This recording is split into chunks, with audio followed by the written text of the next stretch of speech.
नमस्कार दर्शक बंधु शुभ सकाळ। आज जुलाई 24 तारीख शुक्रवार। आसंतु नजर पकाइबा आजिर किसी गुरुत्वपूर्ण खबर गुड़िक उपरे। ता पूर्वर वीडियो को लाइक करने सह चैनल को सब्सक्राइब करी कमेंट रे जय जगन्नाथ लिखंतु। परवर्ती खबर पीएम किसान सम्मान निधि योजना हिताधिकारी आसिला बड़ खुशी खबर। एही योजनार 24तम किस्ती को नहीं जारी है बड़ सूचना। जदि आपण भी पीएम किसान हिताधिकारी एवं 24तम किस्ती को अपेक्षा करी अछंती तेबे एही खबर आपणक पई गुरुत्वपूर्ण। प्रधानमंत्री किसान सम्मान निधि योजना अधीन रे केंद्र सरकार वार्षिक 6000 टंकार आर्थिक सहायता प्रदान करुछंती। यह वर्षक 3टी किस्ती रे 2,000 करी सबु योग्य हिताधिकारी को दिया जाय थाए एवं एही वर्ष 23तम किस्ती 20 जून 2026 रे जारी कराइथिला। एबे समस्त चाषी 24तम किस्ती को अपेक्षा करी रहिछंती। गत वर्षर किस्ती को जदि आमे देखिबा तेबे आसंता अक्टोबर मासरे जारी हेबार संभावना रही, किंतु एबे पर्यंत केंद्र सरकार 24तम किस्ती को नहीं कौनसी तारीख घोषणा करी नहीं। सेथिपाई चाषी को केवल अधिकारी सूचना को भरोसा करबा पई कहा जायछि। सबुठारु बड़ प्रश्न हैला जे केउ चाषी को 24तम किस्तीर लाभ मिलिबो। एही योजनार टंका केवल सही चाषी मानक मिली थाए जो माने सरकार द्वारा जारी करा जाइथिबा शर्त को मानि थांती। सबुठारु प्रथमे चाषी नाम रे जमी थिबा आवश्यक। एहा सहित आधार नंबर एवं बैंक खाता सठिक भाव में लिंक होइथिबा दरकार। एहा बाद ई-केवाईसी प्रक्रिया मध्य पूरा होइथिबा आवश्यक। जो मानकर ई-केवाईसी प्रक्रिया संपूर्ण होई नथिबो सेमानकर टंका मध्य अटकी जाय पारे। परवर्ती खबर राज्य सरकारी कर्मचारी बड़ खुशी खबर। 5% बढ़िला महंगा भत्ता मिलिबो 6 मासरे बकेया टंका। राज्य सरकारी कर्मचारी बड़ खुशी खबर। महंगा माड़ भितरे सरकार कर्मचारी को देइछंती बड़ आश्वस्ति। राज्य सरकार 5% महंगा भत्ता वृद्धि करिछंती। एही वृद्धि फल रे सरकारी कर्मचारी डीए 257% रु बढ़ी 262% रे पहुंची। सबुठारु बड़ कथा होची एही वृद्धि पिछिला भावे चलित वर्ष जनवरी 1 तारिख रु लागू हेबो। फल रे कर्मचारी माने वर्तमान रो बढ़िथिबा भत्ता सह बकेया राशि मध्य पाइबे। जनवरी रु मिलिबो बकेया टंका। जनवरी रु जून मास पर्यंत बकेया महंगा भत्ता मध्य कर्मचारी माने पाइबे। एहा फल रे हजार हजार सरकारी कर्मचारी सीधा सड़क भावे उपकृत हेबे। परवर्ती खबर सुनाबेश को नहीं बड़ सूचना। शुक्रवार पवित्र बाहुड़ा यात्रा श्रीगुंडीचा मंदिर आड़मंडप लीला खेला सारी श्री मंदिर को बाहुड़े दारुदिय एने प्रस्तुति आरंभ हो जाइछि। एही परिप्रेक्षी रे रथयात्रा परिचालना अधिकारी सौमेन्द्र प्रियदर्शी बाहुड़ा यात्रा एवं सुनाबेश प्रस्तुति नहीं बड़ सूचना दैछंती। पुलिस पाए सुनाबेश आयोजन सबुठारु बड़ चैलेंज हेबो बोली से कहिसंती। सुनाबेश को प्रायतः 10 लाख रु अधिक श्रद्धालु आसी थांती। 2.5 लाख पुरी सहर रे एते लोकंक समागम हेबा ट्रैफिक परिचालना सबुठारु गुरुत्वपूर्ण बोली कहिसंती। पार्किंग पाई यथेष्ट व्यवस्था होइथिले एहा पूर्ण होई जिबा पूर्वरु नजर रहिछि। तेणु पुरी आसीबा पूर्वरु पुलिस रो सबु सूचना अनुध्यान करिबाकू से जनसाधारण को अनुरोध करिसंती। परवर्ती खबर भारतरु दक्षिण कोरिया पर्यंत 10,000 किलोमीटर लंबा मेघमाला आगकू आसुछि बम्फर मौसुमी।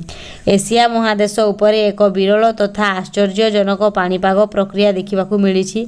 महाकाशरु निया जाइथिबा सर्वशेष सैटेलाइट चित्र रे उत्तर भारतरु आरंभ करी हिमालय चीन दे सीधा दक्षिण कोरिया पर्यंत व्यापी 7,000 रु 10,000 किलोमीटर लंबा एक विशाल वृष्टिबलय ठाब करिछि।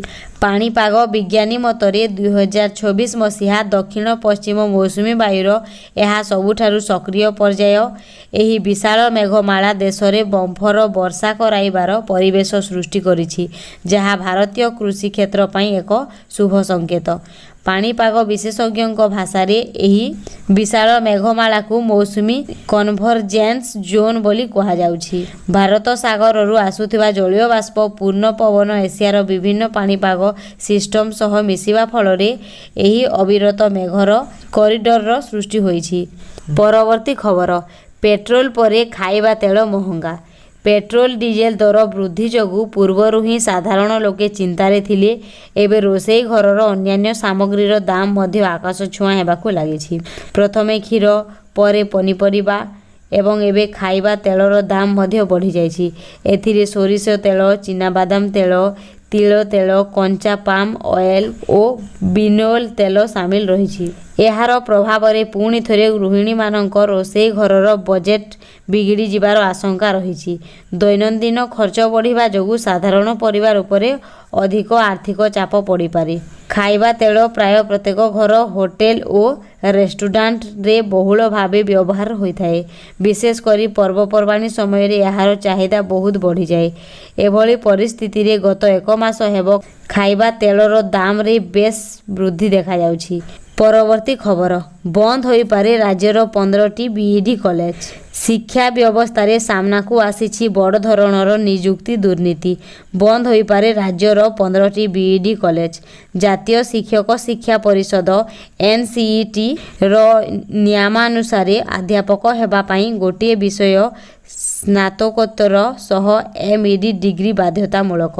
यह सत्वे केवल बीईडी थिबा अयोग्य प्रार्थी को नियुक्ति दिया जाइछि। एही अभियोग रे एनसीईटी रो पूर्वांचल कमिटी गत मे 26 बैठक आलोचना होइथिला।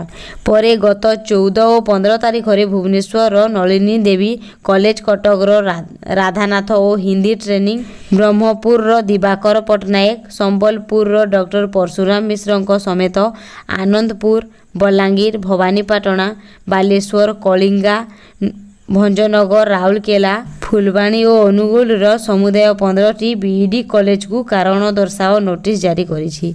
परवर्ती खबर, पुणी ट्रम्प कलेनी जीत, बढ़ीजिब औषध दाम।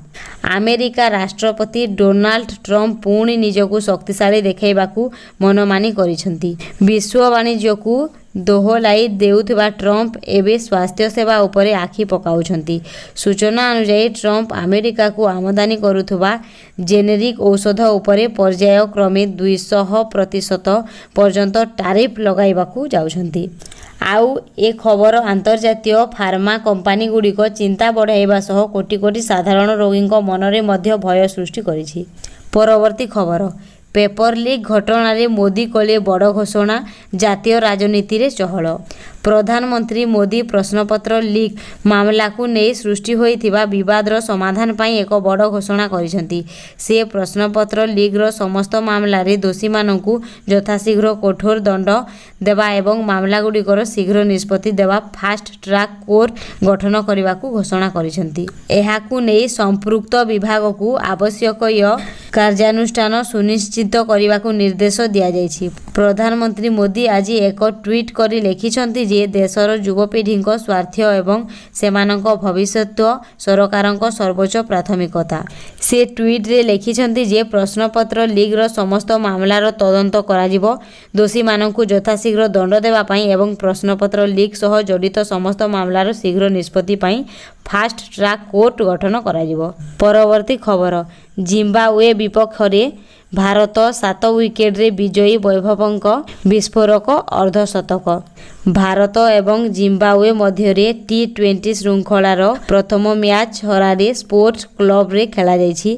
एही मैच रे आयोजन दल को भारत 7 विकेट रे परास्त करिछि।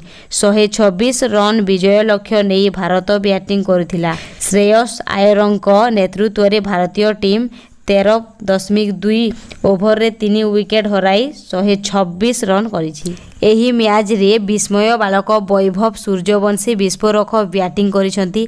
से 19टी बॉल खेली अर्धशतक हासिल करिसंती। एथिरे 4टी चौका एवं 4टी छक्का मारिसंती। भारतर इनिंग्स आरंभ करथिले अभिषेक शर्मा 1 रन एवं वैभव सूर्यवंशी उभय ब्याटर प्रथम विकेट पाई 23 रन संग्रह करथिले।